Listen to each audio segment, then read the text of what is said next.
In this video, we are going to wrap up chapter 32 and have our complete aggregate supply, aggregate demand model. So we've already looked at two of the three elements of this model, the aggregate demand curve and the long run aggregate supply curve. In this video, we will be adding the short run aggregate supply curve as well. All right, so first let's just get down a definition for our short run aggregate supply curve, which, as you'll notice since I just wrote it down, is abbreviated SRAS. All right, so short run aggregate supply curve, SRAS. All right, so the short run aggregate supply curve shows the positive relationship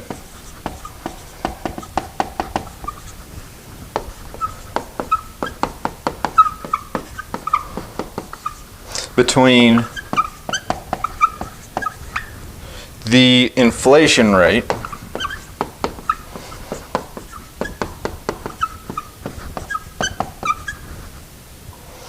and real growth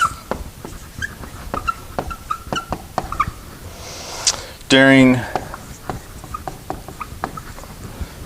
the period when prices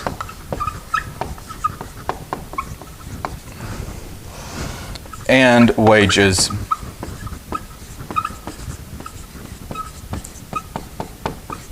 are sticky. All right. So once again, some of these are a little heady. All right. So let's see if we can break this down just a hair. All right. So we've been talking pretty much exclusively about the long run. We've talked about how money is neutral in the long run, but that's not the case with short run aggregate supply. All right. As it says here, there's a positive relationship between the inflation rate and real growth, right, during this specific time. So inflation, right, increasing price levels can lead to real growth in the short run. All right, during a certain period of time, right? And so that's when, and so during the period when prices and wages are sticky, essentially that's saying the short run.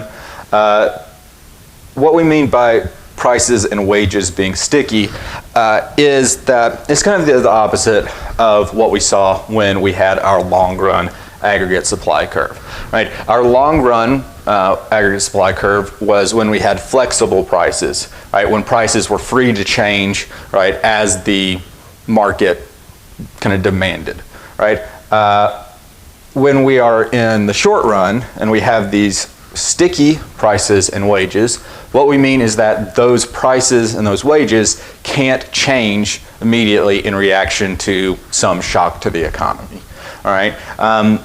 The reason for this is because there's kind of twofold. One, wages. Right. A lot of times you have, or in many cases, you might have a contract that states your wage, so your boss can't come in and change it. Right.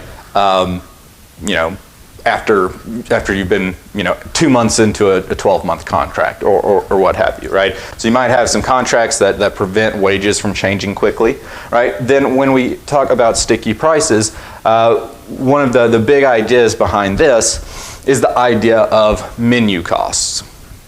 So menu costs are literally the costs of printing new menus, right? So imagine you go into a restaurant, you are given a menu, and it's got all the prices listed. Right? Well, if we have high inflation, then those prices might, in real terms, the real prices of those are going to be lower than they were when they printed those menus. Right? But in order to change the price of those dishes, right, they have to print new menus. Right? So if the kind of loss that if they're making a loss at all, right, on some of the stuff, right, if it's not costing them as much as it would to just print new menus or to buy new menus, right, then they might not change the prices, right? And you might not do that instantly anyways. You might say, well, this might all be over in a couple of months. There's no point in spending thousands of dollars to print menus when we're just going to have to go back to using the same old menus we were using, right? So that's kind of what we're meaning. So this leads to a situation where with our wages and our prices, a lot of stuff becomes cheaper, right, in real terms. Because we've got the old prices, right, that were those nominal prices for that when they were created or when they were established. And now we have inflation. And so, you know, $5, right, a dish that costs $5, then that might be more like $8 now with inflation, right? But since they can't change those menu prices, you're still only paying $5, right? So in real terms, in terms of kind of how much money you actually have, right, everything has become cheaper, right? So that might encourage people to hire more workers, right? Because they say, well, now, right, the wages are relatively low, right? So we're going to hire more people. Maybe before we even realize that there's inflation, we just notice that we're getting more money in all of a sudden because of inflation, right? And so they might hire more workers, right? They might, because prices are now lower in real terms, they might get, you know, buy more resources, more materials, right? And that can lead to growth. So that's where that comes from. Again, these sticky wages, sticky prices. That's because you can't change these things instantly, right? Prices, we have the menu cost, wages, we have contracts and other things of that nature, right? And so that's what leads to that positive relationship between inflation and real growth during this period. All right, now let's take a look at the graph.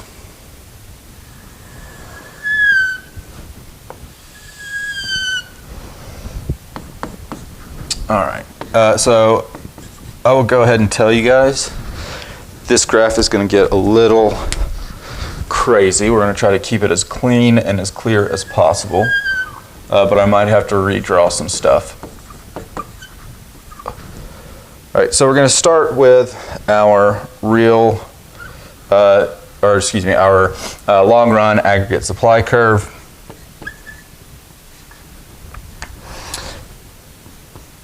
Right here, this real GDP growth rate, not star, that's the initial long-run equilibrium, and we will include our aggregate demand curve in here. All right, now that we have that established, all right, let me mark that. Now we're going to include our short-run aggregate supply curve. All right, so when we're at a long-run equilibrium, the short-run aggregate supply curve is going to intersect the aggregate demand and the long-run aggregate supply curve. And it's going to look a little something like this.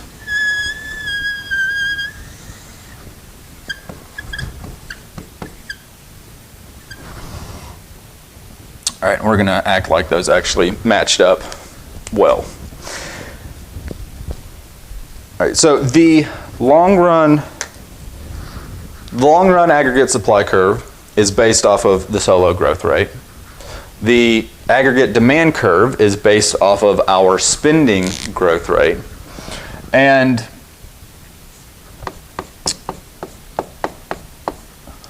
our short-run aggregate supply is based off of the expected inflation rate.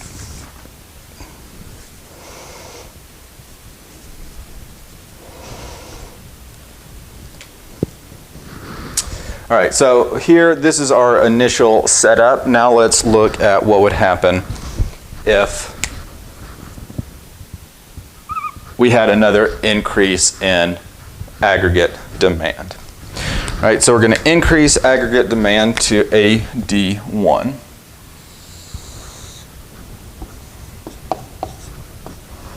All right, and that's going to actually give us that's going to give us a new equilibrium, right? In the short run, our equilibrium will be where the new aggregate demand curve and the short run aggregate supply curve intersect.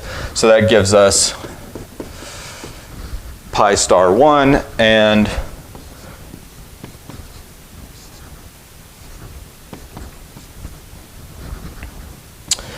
the real GDP growth rate star 1 as well. All right, so again, at first, consumers and producers are not going to realize that these higher prices and wages are due to inflation instead of an increase in demand, right? So that's where our price confusion comes in, right? And that's why we kind of move up along this curve. All right, so because of this price confusion, because we are seeing higher prices, higher wages, producers are going to increase their production, right? And so that's where we see our increase in the growth rate, all right? The real GDP growth rate, all right? That increase production due to that price confusion. All right, however, this is not where we're going to stay forever. All right, eventually, consumers and producers are going to realize what's happening. All right, they're going to realize, hey, inflation's going up more than we thought. All right, and so they're going to form a new short-run aggregate supply curve. Right, they're going to adjust their expectations about the inflation rate to this new inflation rate. Right, so they're going to adjust their short-run aggregate supply. Right, eventually, they are going to shift, keep moving that short-run aggregate supply until we come to where our new aggregate demand curve intersects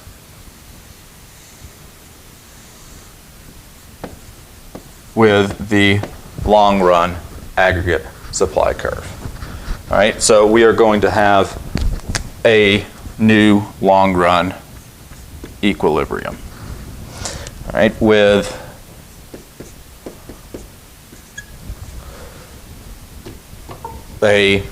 this as our inflation rate, this pi star 2, and then our real GDP growth rate is back at the solo growth rate.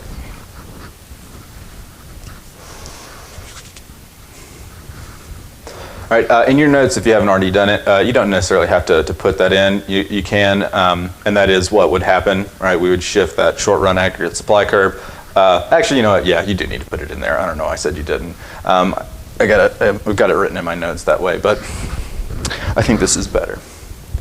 All right, so that is our aggregate demand, aggregate supply model.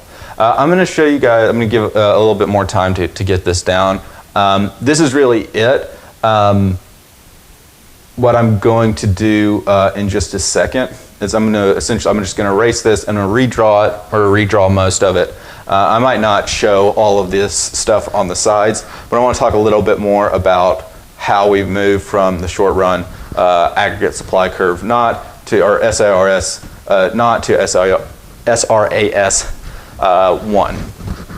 All right, because the way I did it looked like kind of just a jump. There's a little bit more of a process to that. But this is, we've covered everything, so this is just going to be kind of a little extra thing just to really get kind of hammer down on how that happens. It is, it's pretty important, but if you got it from this, you don't necessarily need to watch that.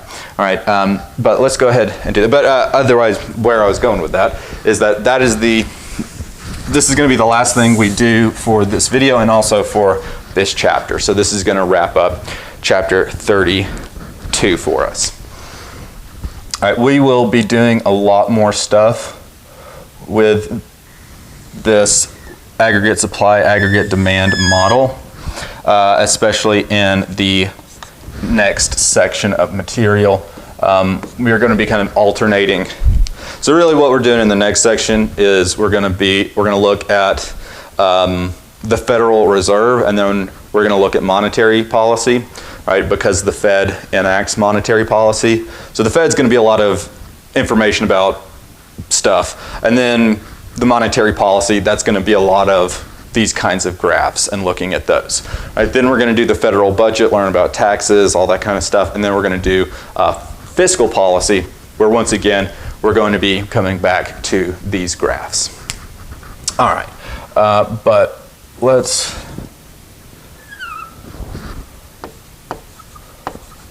go ahead and do this. Also, I guess hopefully some of you are still here. I forgot to mention it before I erased that last graph. But notice that even when we increased our aggregate demand and we had that short-run boost to real GDP growth, in the long run we came back to the solo growth rate, but it also left us with a much higher inflation rate. All right, so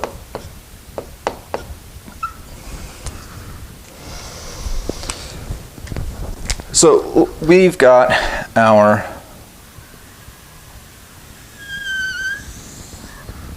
short-run